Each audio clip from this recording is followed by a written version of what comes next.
Purely by accident, I've become Top Gear's official test pilot for extreme track cars. It wasn't meant to be this way. For example, Ollie Q should have been here today, but try as we might, we cannot prize him away from the manual gear shifter of the Aston Martin Valor. Excuse me, I'm just gonna have a moment. Jack Ricks could have stepped in, but his brain's still malfunctioning, having driven the Koenigsegg Chimera.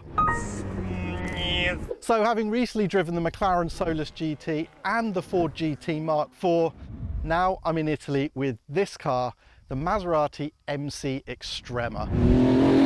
It's a limited edition 730 horsepower track car that channels the gorgeous and glorious old MC12, and it looks, well, just look at it, it's gorgeous. In other words, you won't find me complaining. Here we go again.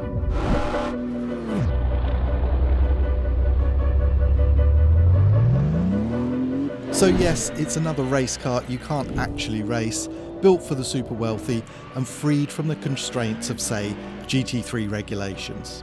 The MCXtrema costs just under £1 million and all 62 are already sold. It features the same carbon fibre tub as the MC20 road car, but everything else is radically modified for the track. New kinematics for the double wishbone suspension, 4-way adjustable Öhlins dampers, adjustable anti-roll bars, an FIA spec roll cage and fuel cell, centre-lock wheels and a racing braking system with cast iron discs. The Nettuno 3-litre twin-turbocharged V6 engine has also received a huge number of upgrades, including new intake, bigger turbochargers from Garrett's Motorsport division instead of the IHI items on the road car, a full Motorsport ECU, new exhaust system, and so it goes on.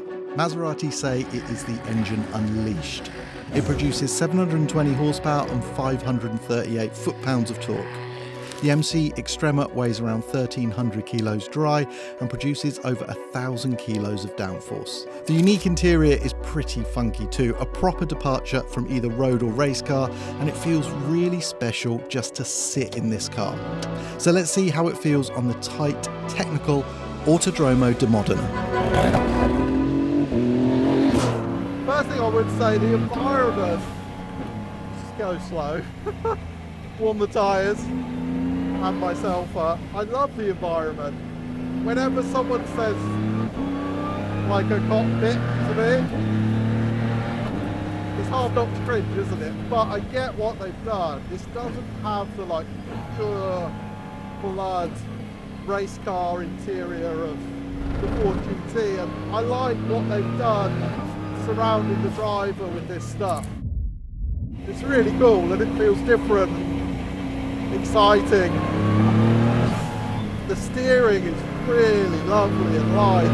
You can definitely feel some of the road car in the engine, in that gravelly response that it has. Now we're on a small track, so I might not get that much of the full aero load that this car can do. Oh man, it definitely flies. Rides the curves. You can just mash the brakes and it will tolerate turning and brakes at the same time. So many slow corners here. Even so, you can definitely feel that user friendliness they were talking about. Oh, it was so rapid, lovely gear shift response, but it feels nice and predictable. They even start to feel it sliding under power. Feels different to the GT3 car in that respect. I'd say definitely more rotation and more playfulness. When they say it's going to be predictable, you worry that it might just be so safely set up that it just understeers everywhere. But this thing feels really agile and pointy. Just like the road car, there's natural balance to it. I've just started to get to know the MCXtrema, and whilst I'm sensing some of the shared qualities with the road cars, the man who developed it has another benchmark large in his mind. Meet Andrea Bertolini, Maserati's test driver, the driving force behind this car, and a bloke who's won a few races in Maseratis over the years. 20 years ago, Maserati returned to top-level motorsport with the amazing MC12. and promptly cleaned up in GT racing, basically. This man is Andrea Bertolini, who won 4 world titles in the MC12, which is sort of the inspiration for this car. So Andrea, thanks for talking to us.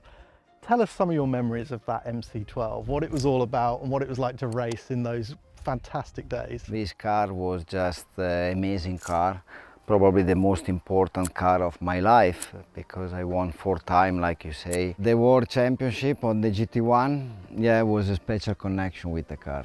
So tell us about that glorious 6-litre V12, what it was like to have that strap behind you. Mate, it was incredible just to feel the people around you, all the fans.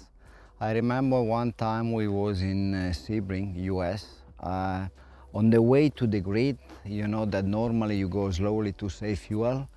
There was all the people really close to the circuit. They went, yeah, crazy about the car, about the noise of V12.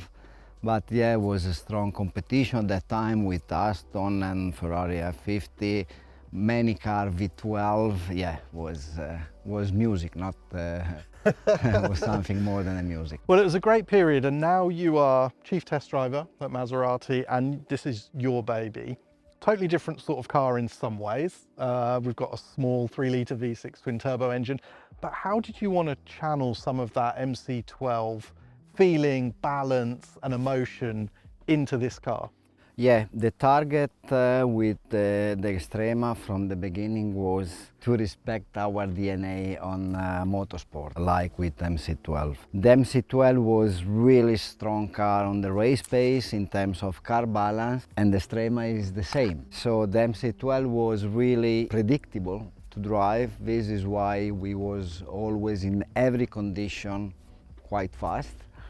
This one is predictable. So all together with the people, we push hard to have the best car. You know, you have to enjoy to drive, not to be scared, because the power is a lot by Nettuno engine. But the car you really enjoy, you feel comfortable, and when you feel comfortable in the car, you can be fast.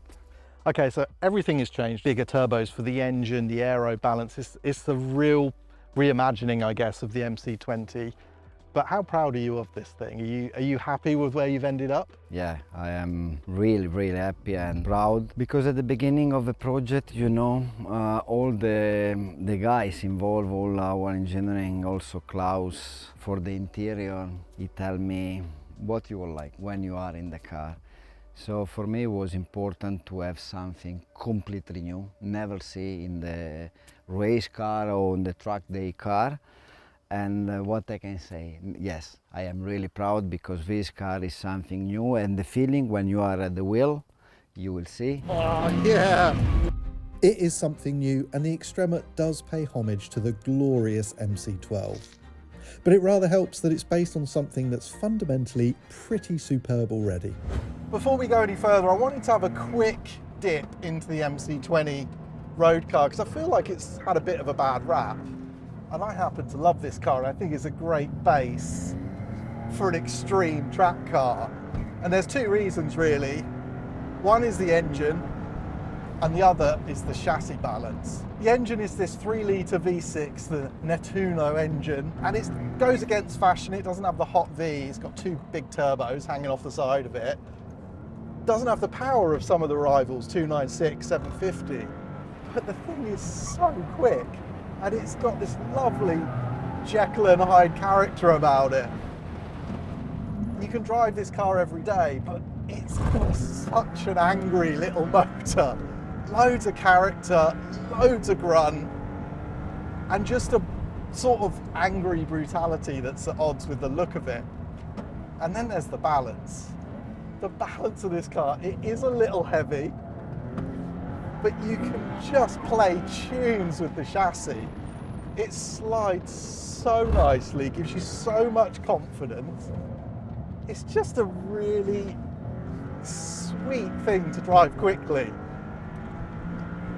It's almost a supercar people don't think they want, but I think in reality they would love, because it's really quick, really accessible, and just hugely entertaining.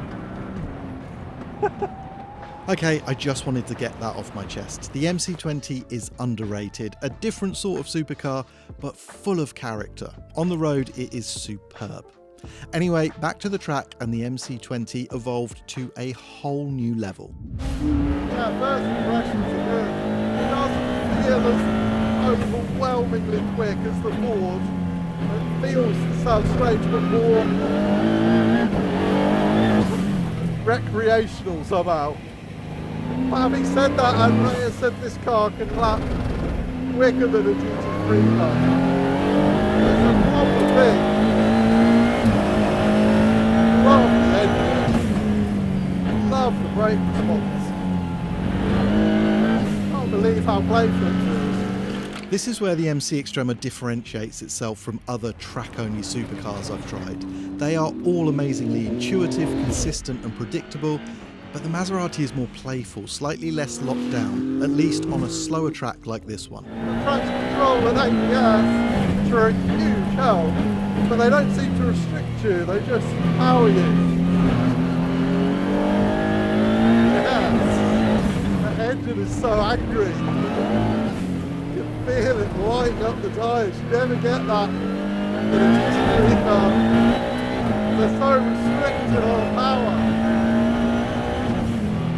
Need more fast corners. Yeah, you can just light the thing up. I am nowhere near the brakes. I cannot get the ABS to action. There it is. It's easy to get lost in the MCXtrema, and it's a typically strange left-field Maserati story. It celebrates the mighty MC12, but in place of a sonorous Ferrari V12, there's a snorting, super boosted turbo. It's hardcore and aero-focused, yet feels so adjustable on the throttle. It's mystifying but brilliant.